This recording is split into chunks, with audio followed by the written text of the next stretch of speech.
Hi there, Gemini, and welcome to your Oracle read for midweek of December. Okay, these are some new readings that I'm trying out at the moment, and these are all about helping you clear out any blockages and understanding them, okay, that you may have at the moment. So they can seem a little bit critical, these readings, but they're actually to be able to help you find those blockages and clear them, and they're messages from source to be able to help you do that.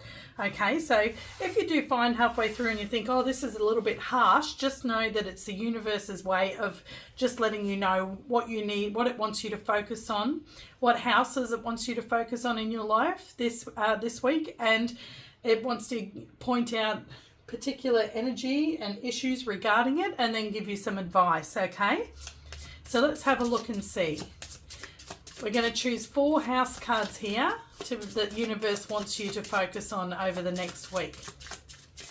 We're not going to use any tarot in this reading, but I am thinking of maybe offering extensions for each of these readings, where we throw some tarot down on each of the houses as well in an extension. So let me know if that's something you would be interested in, and let me know if you like this reading. Okay, so this is all about spiritual growth and being able to help you clear any blockages. So if you're not interested in that, then maybe go and find one of my other weekly reads or my monthly reads, or check out my daily shorts.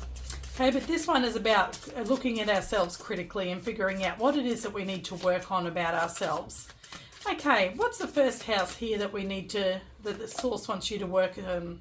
That's your 7th house, love and partnerships. Okay, so source wants you to focus on your 7th house this week. And it would like you to focus on your 8th house, transformation and mystery. You might be going through some sort of transformation at the moment. It would also like you to focus on the 1st house, self and identity. That usually has been coming out a lot with this 8th house card here, because when we are going through a transformation, we're generally in an in-between state where we are focusing a lot on ourself and our identity. Okay, one more house. Source would like you to focus on your 3rd house, communication and interaction. Okay, so that is definitely you're good with communication there, Gemini. Okay, being an air sign. Okay, let's have a look and see now. We're going to throw some more oracle cards on this. This is going to tell us about the issue and the energy regarding these. What source wants you to specifically focus on, where the issue is, or the energy needs a realigning. Okay, why is 7th house here with love and partnerships? Why is this here for Gemini this week?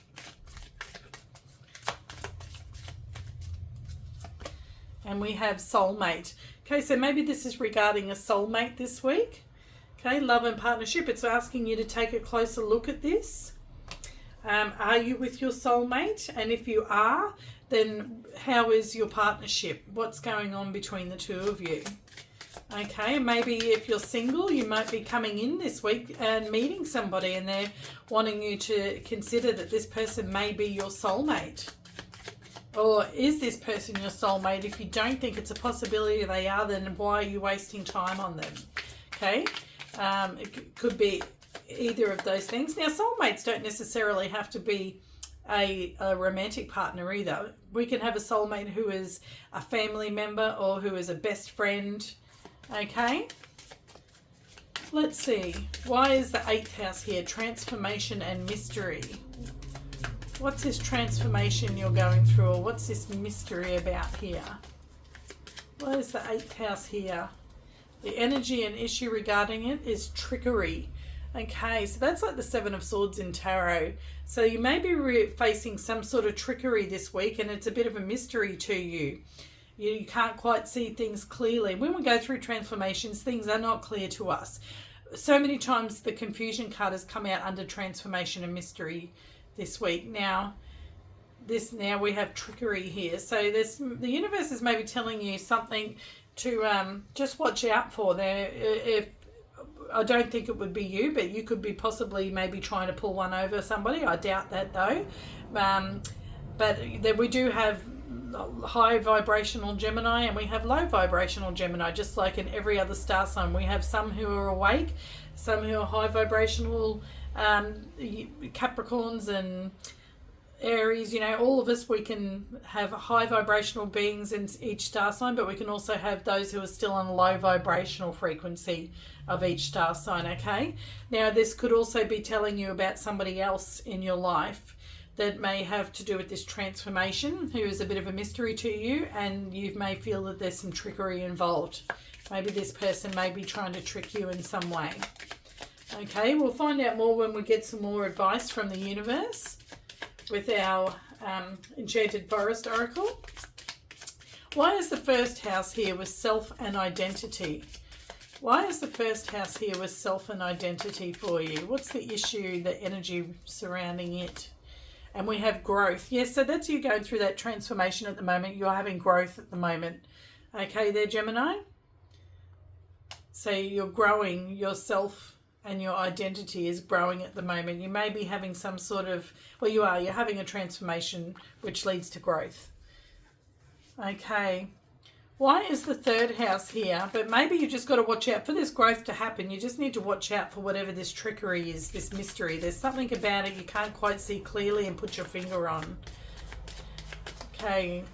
Why is the third house here? Communication and interaction. Why is the third house here with communication and interaction?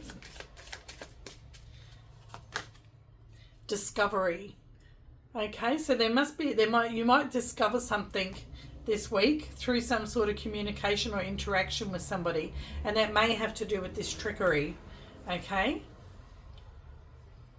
And there won't be a mystery anymore. This would have been a good one to be able to clarify with some tarot, get some more information about this. Okay, let's see. What's our advice from the universe regarding this 7th house love and partnership? You'll have to excuse all the noise outside, guys. I live in a pretty busy area and it's quite warm inside at the moment, so I need to have these windows open, get some cool air in. Yes, I'm in Australia. That's why it's warm. Okay. Why is the 7th house here in love and partnership with soulmate? What's the advice from the universe? You will get there. You can't force flowers to grow or plants to sprout. Be patient and respect that everything happens in its own way and time. Okay, so that's telling me that if you are single, your soulmate's out there, but you can't force it, okay? You just have to wait for it to happen and for it to grow and for it to be organic and to come in organically and for it to grow organically. Okay, just like how you are here. You're going through this transformation here, okay, which takes time, and then you're having that growth from it. But it takes time for that to happen. And something tells me that your transformation, which is going to lead to this growth, has something to do with a soulmate. Okay, and something to do with this trickery. Okay, so maybe at the moment you're single and you've been spending time with somebody else who isn't your soulmate and who is a bit of a mystery, and you feel that maybe you can't put your finger on it, but there's something not quite right. And maybe this is telling you there's somebody else out there for you. Okay, and that will then, once you have that understanding, yourself and your identity will have that growth. But you need to discover something about this. You'll discover something about this through communication or interaction. I think that will happen this week.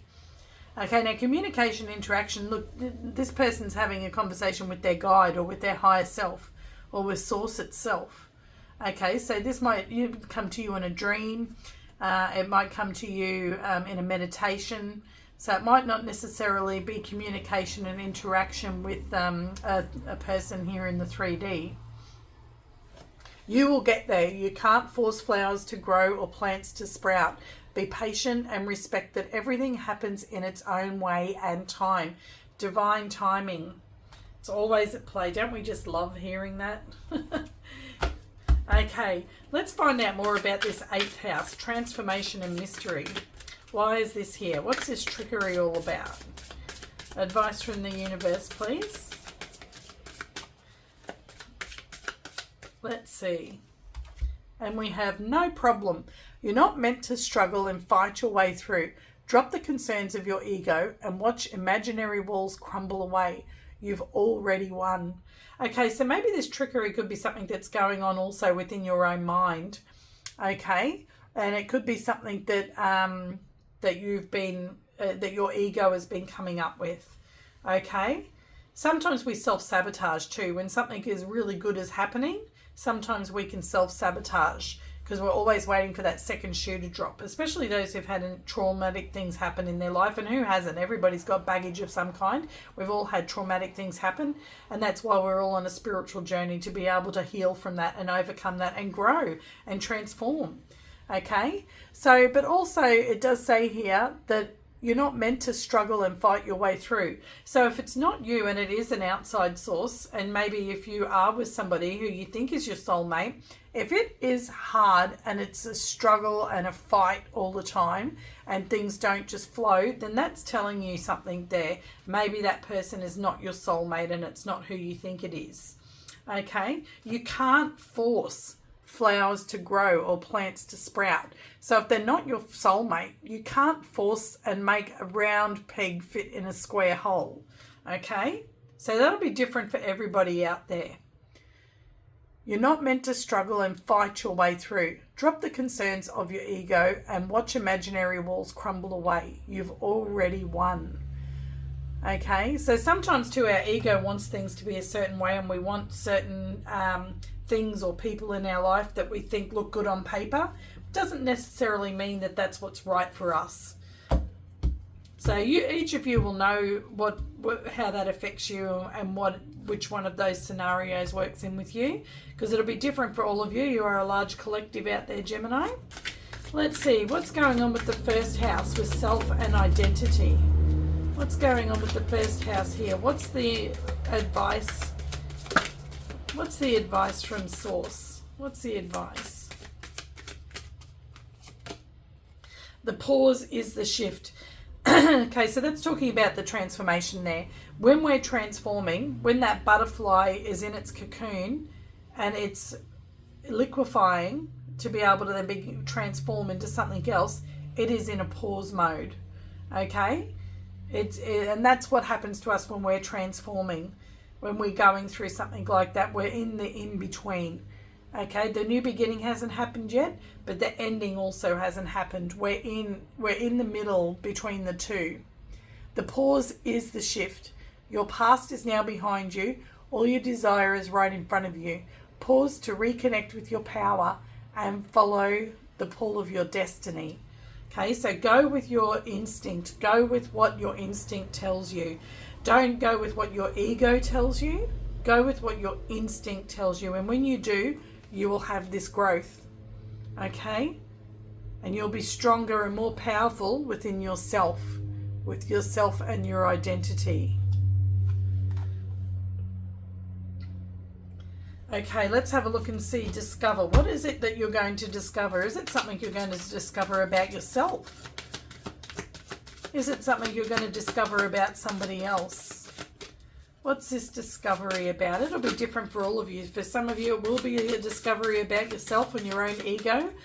And for some of you, it'll be a discovery about somebody else. So some of you are tricking yourself, okay, and you're going to have some sort of discovery which is going to transform and lead to growth. And some of you are going to discover something about somebody else who may be tricking you, and you're going to be able to transform from that, find your self-identity again and grow. Okay, let that ego slide. Let that ego go. Okay, why is the third house here with communication and interaction and discovery? What's the advice? Simplify life. Life is meant to be simple and easy. Don't let superficial energies distract you from your true essence. Simplicity and purity will lift your spirit. There you go, not trickery. Okay, purity and simplicity will lift your spirit. Don't let superficial energies distract you, which is what trickery is. Okay, that's when, we get distracted by something and we get led off of our path. Okay, it doesn't have to be difficult. It's not meant to be a struggle, and you're not meant to fight your way through. It's meant to be simple. Okay? Don't let superficial energies distract you from your true essence. Don't let them lead you off your path, Gemini, okay? Don't let these superficial energies distract you from your path, from your true essence, okay? If it doesn't feel right, it's not right, okay? So I wish we were doing an extension on this and then throwing some tarot down on each one to clarify a little bit more. But if that's something you would be interested in, please let me know in the comments. That would be fantastic. If you enjoyed this today or got something from it, then I'd really appreciate a comment and a like, share and subscribe. Remember, this is not meant to be about picking anybody apart. This is about looking at ourselves in a critical way to be able to clear blockages. Because shadow work, that's what shadow work is. It's not all love and light. Spirituality is not all love and light. And spiritual growth is not all love and light. It's about looking at the shadow aspects of ourselves and of our life and being able to be critical of ourselves, okay? And also being able to call a spade and seeing what is around us instead of trying to make something fit in our life because it looks good on paper and we like how it looks. Does not necessarily mean that that's what's meant for us and what's good for us, okay? So that's what these readings are all about. If you don't like them, then don't watch them. That's perfectly fine. I've got other readings there that you can check out that are not so critical, okay? That's looking at all different areas of our lives and it's not looking at our blockages specifically and our shadow self specifically, whereas these readings are. Okay, let me know if you enjoyed this. If so, remember to check out my channel, Soul and Lunar Tarot by Nay. Check out my daily 1-minute shorts. They're a little bit of inspiration you can watch while you're having your coffee. They only go for 1 minute. And just keep an eye out for my monthly reads and my weekly reads. Thank you again so much, Gemini, and have a wonderful week. Bye.